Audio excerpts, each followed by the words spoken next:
Hello বন্ধুরা, আমি সুমিত। তোমরা দেখছো ATS জিকে চ্যানেল। তোমরা সবাই কেমন আছো? আশা করি সবাই খুব ভালোই আছো। আজকের ভিডিওটা হবে একটু অন্য ধরনের। আজকে কোনো প্রশ্ন উত্তরের ভিডিও না। আজকে আমরা জানবো 12842 শালিমার চেন্নাই করমণ্ডল এক্সপ্রেসের ব্যাপারে সমস্ত তথ্য। এই ট্রেনটি কবে চালু হয়? এই ট্রেনটি কটি রাজ্যের ওপর দিয়ে চলাচল করত? এই ট্রেনটির সাথে আর কোন ট্রেনের অ্যাক্সিডেন্ট হয় এবং এই ট্রেনের ড্রাইভারের নাম কী ছিল? তো চলুন সমস্ত প্রশ্নের উত্তর জানতে আজকের ভিডিওটা শুরু করা যাক। কলকাতা এবং চেন্নাইয়ের মধ্যে সংযোগ স্থাপনকারী এই করমণ্ডল এক্সপ্রেস হলো একটি সুপারফাস্ট ক্যাটাগরির একটি ট্রেন। ট্রেনটি 6 মার্চ 1977 সালে চালু করা হয়। এই ট্রেনটি 4টি রাজ্যের ওপর দিয়ে চলাচল করত: পশ্চিমবঙ্গ, ওড়িশা, অন্ধ্রপ্রদেশ এবং তামিলনাড়ু। সুপারফাস্ট করমণ্ডল এক্সপ্রেসকে কন্ট্রোল করত সাউথ ইস্টার্ন রেলওয়ে। শালিমার থেকে চেন্নাই সেন্ট্রাল পর্যন্ত এই ট্রেনটির মোট 14টি স্টপেজ ছিল। যাত্রাপথে ট্রেনটি 1662 কিলোমিটার পথ অতিক্রম করত এবং তার জন্য এই ট্রেনটির সময় লাগত প্রায় 25 ঘন্টা 30 মিনিট। 12842 করমণ্ডল এক্সপ্রেস সপ্তাহে 7 দিনই চলাচল করত।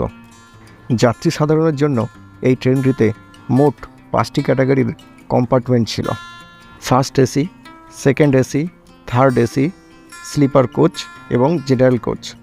এর পাশাপাশি ইঞ্জিন সহ এই ট্রেনটিতে ছিল একটি প্যান্ট্রি কার, একটি জেনারেটর বগি এবং একটি গুডস কেবিন। এবং এই ট্রেনটিতে ছিল WFE7 ক্যাটাগরির ইঞ্জিন এবং LHB ক্যাটাগরির কোচ। ট্রেনটির যাত্রাপথে ওয়েস্ট বেঙ্গলে পড়ত 3টি স্টপেজ, ওড়িশায় পড়ত 7টি স্টপেজ, অন্ধ্রপ্রদেশে পড়ত 5টি স্টপেজ এবং তামিলনাড়ুতে পড়ত 1টি স্টপেজ। ট্রেনটিতে শালিমার থেকে চেন্নাই যাতায়াত করার জন্য ভাড়া পড়ত ফার্স্ট এসিতে 4460 টাকা, সেকেন্ড এসিতে 2625 টাকা, থার্ড এসিতে 1825 টাকা, স্লিপারে 698 টাকা এবং জেনারেল ক্লাসের জন্য পড়ত 370 টাকা ভাড়া। প্রতিদিনের মতো নির্ধারিত গতিতে এবং নির্ধারিত সময়ে ট্রেনটি সাধারণ মানুষকে পৌঁছে দিচ্ছিল তাদের নিজস্ব গন্তব্যে।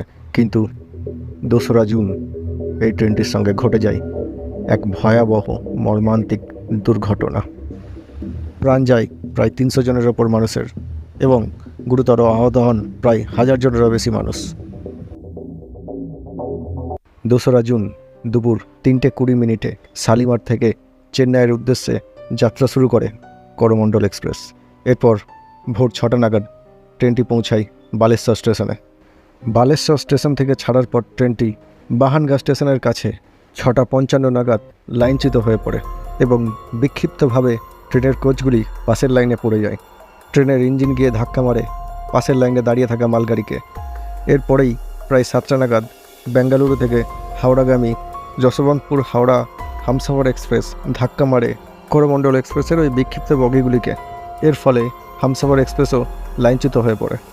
দুর্ঘটনার তীব্রতা এতটাই বেশি ছিল যে করমণ্ডল এক্সপ্রেসের ইঞ্জিন উঠে পড়ে মালগাড়ির ওপর এবং অধিকাংশ বগি ছিটকে পড়ে লাইনের বাইরে। 2টি ট্রেন এবং একটি মালগাড়ির সংঘর্ষে প্রায় 300 জনের ওপর মানুষের মৃত্যু হয় এবং 1000-এরও বেশি মানুষ আহত হয়। খবর অনুযায়ী প্রথমে দুর্ঘটনার কবলে পড়ে আপ করমণ্ডল এক্সপ্রেস এবং সেই সময়ই অন্য লাইন দিয়ে আসছিল down Yesvantpur Howrah Humsafar express. Up Coromandel এক্সপ্রেসের বগির সঙ্গে ব্যাঙ্গালোর থেকে আসা হামসফর এক্সপ্রেস ট্রেনের ঘটে যায় এক মর্মান্তিক ভয়াবহ দুর্ঘটনা।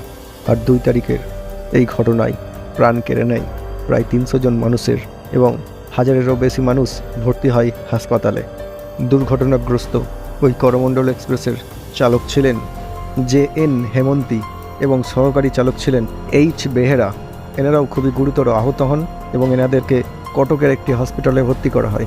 অন্যদিকে বেঙ্গালুরু হাওড়া যশবন্তপুর হামসফর এক্সপ্রেসের চালক ছিলেন CR রথ এবং সহকারী চালক ছিলেন সুধীর কুমার। এনারা প্রত্যেকেই বর্তমানে চিকিৎসাধীন রয়েছে এবং মালগাড়ির চালক এবং গার্ড দুজনেই সুস্থ আছেন। এরপরেই তড়িঘড়ি করে শুরু হয় উদ্ধার কাজ এবং লাইন মেরামতির কাজ এবং সেই সঙ্গে পশ্চিমবঙ্গ সরকার ঘোষণা করেন মৃত ব্যক্তিদের 5 লক্ষ টাকা করে দেওয়া হবে এবং প্রধানমন্ত্রী ত্রাণ তহবিল থেকে 2 লক্ষ টাকা করে দেওয়ার কথা ঘোষণা করা হয়েছে। প্রায় টানা 5 দিন যুদ্ধকালীন তৎপরতায় হাজারেরও বেশি ইঞ্জিনিয়ার সহ স্থানীয় মানুষদের নিয়ে উদ্ধার কাজ এবং লাইন মেরামতির কাজ কমপ্লিট করে সম্পূর্ণ করা হয়। 7ই জুন বিকেল 3:20 সময় নতুন করে আবার চালু হয় শালিমার চেন্নাই করমণ্ডল এক্সপ্রেস। পুরনো ছন্দে নতুন রূপে আবারও এই ট্রেনটি সর্বসাধারণকে তাদের নিজেদের গন্তব্যে পৌঁছে দিচ্ছে।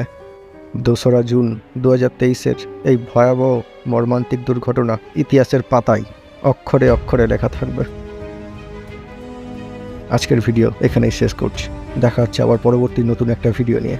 ভিডিওটা যদি ভালো লাগে তাহলে অবশ্যই একটা লাইক করে দেবে এবং তোমাদের সমস্ত বন্ধুদের সঙ্গে এই ভিডিওটা শেয়ার করে দেবে।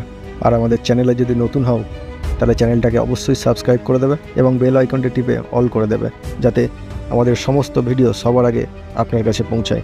সাবস্ক্রাইব করতে আপনাদের কোনো টাকা লাগে না, কিন্তু আপনার সাবস্ক্রাইবের জন্য আমরা ইউটিউবের কাছ থেকে অনেক বেশি করে সাপোর্ট পাবো এবং আরও ভালো ভালো ভিডিও আপনাদের উপহার দিতে পারবো। সবাই ভালো থাকবেন, সুস্থ থাকবেন। Tata, bye bye.